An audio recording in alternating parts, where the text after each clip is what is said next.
Good morning, welcome to Morning Outlook. This is Kim speaking on Thursday the 9th of November.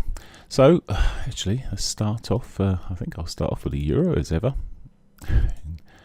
Come back to the dailies here and just show the picture of what I'm looking at the moment. So, well, on Tuesday we managed to break the previous lows there. Since that period we've really stayed in even a tighter range, and it looks like the range isn't getting any wider at the moment. Actually, we've almost done the same range this morning as we did in the whole day yesterday. Now we are running up towards the weekly pivot by the looks of things. We certainly got the daily 8 and the weekly pivot just above us, and either or both may provide resistance. It's certainly looking like it's managed just to put a fractionally higher low in on this 4 hours. Is it convincing that we're going to push up strongly? Not really, but as I said, there's the possibility we could be running towards that weekly pivot.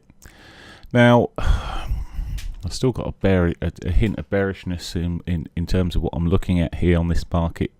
So this short-term movement, I mean, it's not really solid, but we just need to trade it as we see it. And at the moment, well, short term, it's overbought where it sits. It's rolled into a sort of almost double top to yesterday. Just ran through it a little bit and reacting. It's a more difficult one to trade yesterday. Yesterday it was a difficult currency to be trading. It just chopped around for most of the day, and it has got the potential to do likewise today. In other words, pull back within range and chop. It's certainly no clear direction there at the moment. So I'm not going to spend a lot more time on it. Pound. The pound is got better intraday moves at the moment, or bigger intraday moves, not necessarily clear, but it is bigger. Now it is in this consolidation phase, as you can see on the dailies here, so you've got to bear that in mind. There are, however, some half decent trends within some of those moves in that consolidation phase, and we are currently pushing up reasonably well at the moment, back towards that 4 hourly 50. Possibility is, I mean, even where we're sitting at the moment, it could get a bit overbought. If it gets as far as the 4 hourly 50, the hourly 200 here, we may find some selling coming back into the market. As I said, there's little in the way of absolute clear direction. It's more sideward trend at the moment. So we need to deal with that accordingly. At the moment, though, it's more bullish. It's putting higher lows, higher highs in on this 60-minute. We run through the daily pivot. Now we got the potential for it to run up towards its R1 there today. If it doesn't and starts rolling over, well, maybe I'll look at the short side if it breaks the trend that's running across the lows, the recent lows. If it runs into R1, I may even look to sell at that point, or just along with the trend line from the highs there into this. I do think we may be just sitting there predominantly in a bit of a chop zone on some of these markets, so I've got to trade accordingly. Dollar yen. Dollar yen, another one chopping. As you can see, it's been backwards and forwards. So I've been looking to try and trade it back to its monthly pivot a while back, and it almost did it yesterday. It sold off quite reasonably well at one point. It's still got that potential to roll back over there. I'm just looking at the 4 hours. Obviously, when you come back to the dailies, you see it's already tested its 21 moving average, as I was talking about yesterday. It's got the potential to test that again. Maybe this time it may roll through towards that monthly pivot. It's so close that you think, well, it's in spitting distance, but well, obviously didn't do it yesterday. As I'm looking at it in this short term here, it's just again consolidating short term even as well. It's already gone through its daily pivot, already hit the S1. In terms of target wise today, well, as I said, if it sets itself up a little bit more of a retrace, maybe back to the 60-20s, it may give me an opportunity to sell back down.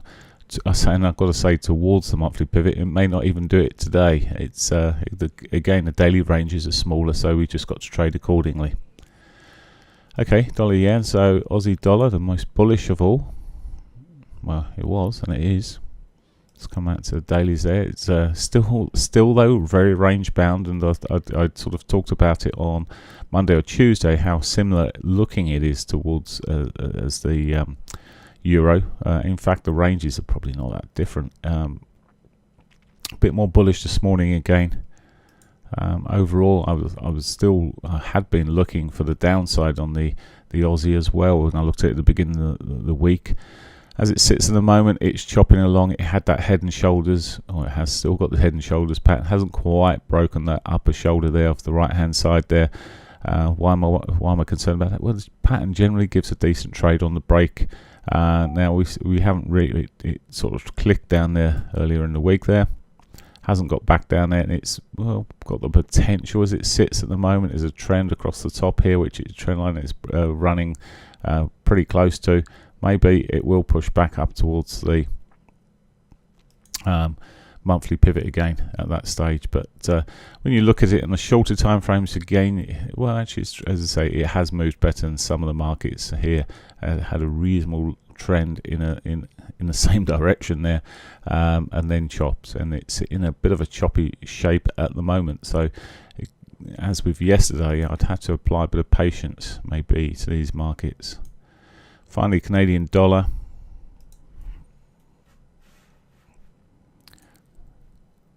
So the Canadian dollar moved beautifully yesterday afternoon in my book, because I had placed a little short on it. It's looking like it could break out of its I'll put this regression channel, and it looks like it could break down from that that move. Now just looking at its 4 hourly, it ran up yesterday up till midday there. I say yesterday, sorry, that was not yesterday at all, that was the 7th. It ran up to the 50, 34 and that, and since then it's been sort of in a bit of a downward trend. And when you look at it on the hourlies there we go. So yesterday it just sort of broke through that monthly pivot eventually and sold off back towards the prior lows. Never quite made the absolute lows. It's sort of heading towards them now. So that perhaps today's S1 may be a target at some point. May need to just wait for a bit of a retrace to sell into if you're looking for that. It's possibly one of the cleanest bit of moves in the market at the moment, but just as I say, it's running off a little bit at the moment. May need a bit of a retracement to sell into. So that may be on the watch list this morning. Okay, very little else. News-wise today, there's very little as well. We've got some economic forecasts coming from the European Union. Wow. Sorry, did I say that with too much excitement?